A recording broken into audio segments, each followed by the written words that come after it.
अमवा माफी में वीरांगना रानी दुर्गावती का बलिदान दिवस मनाया गया। भदोही गोपीगंज क्षेत्र के अमवा माफी गांव में सोमवार को वीरांगना रानी दुर्गावती का बलिदान दिवस मनाया गया, जहां पर अमवा, सारीपुर, केदारपुर, जगदीशपुर, महदेपुर, झौवा, पिलखुनी समेत कई दर्जनों गांवों से महिला, पुरुष और बच्चे शामिल हुए। कार्यक्रम में सभी लोगों ने रानी दुर्गावती के चित्र पर माल्यार्पण किया और उसके किए गए साहसिक कार्य को याद किया। बलिदान दिवस पर भाजपा के वरिष्ठ नेता नंदलाल पांडे ने भी वीरांगना रानी दुर्गावती को नमन किया तथा उनके द्वारा किए गए कार्यों को याद किया। नंदलाल पांडे ने कहा कि भारत की महिलाएं अपने देश और समाज की रक्षा के लिए बलिदान होने से भी पीछे नहीं रही।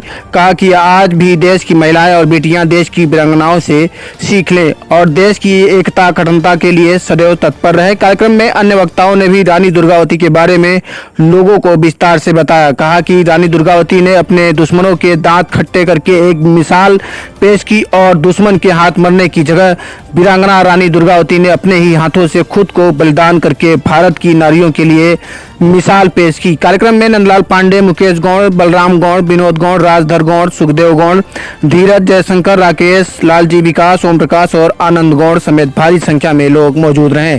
भदोही जनपद से सह संपादक राजेश पांडे की ब्यूरो रिपोर्ट।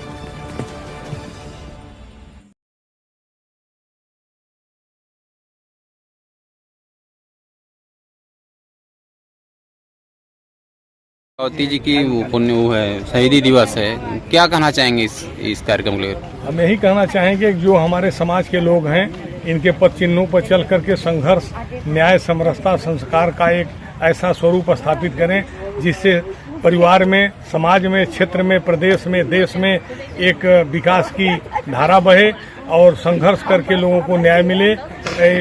महारानी दुर्गावती जी ने, जैसा उनका नाम है, दुर्गा के स्वरूप में उन्होंने जल और पहाड़ और जंगल में अपने जीवन को वीरांगना के रूप में व्यतीत करने का काम किया। ये ऐसी वीरांगना महिला थी, अकेल शेर का शिकार करने के लिए घर से चल पड़ती थी। ऐसा इनका इतिहास, ऐसा इनका संस्कार और इनका ऐसा स्वरूप था जो इनके नाम से अपने आप परिभाषित होता है।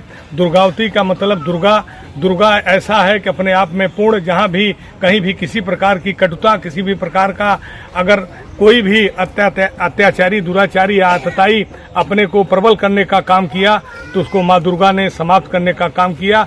उसी स्वरूप को ये धारण करके मुगलों के दांत को खट्टे करके और अनेक लड़ाइयों को इन्होंने मूर्त रूप दिया और उसमें विजय सिंह प्राप्त करते हुए ये अपने को अपनी कटार से शहीद हो गई और उसके बाद इन्होंने किसी के जुल्म को स्वीकार करने का काम नहीं किया।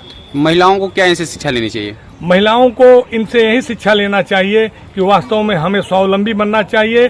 हमें एक सजग नागरिक के रूप में समाज में एक चेतना और रास्ता दिखाने के लिए हर प्रकार से भावना को पल्लवित करना चाहिए। अपने परिवार के बच्चों को संस्कारवान बनाना चाहिए। शिक्षा में इनके क्रिया को, शिक्षा में इनके द्वारा संघर्ष के, शिक्षा में इनके द्वारा जो समाज में एक स्वरूप स्थापित करने का काम किया गया उसको बताने का काम करना चाहिए।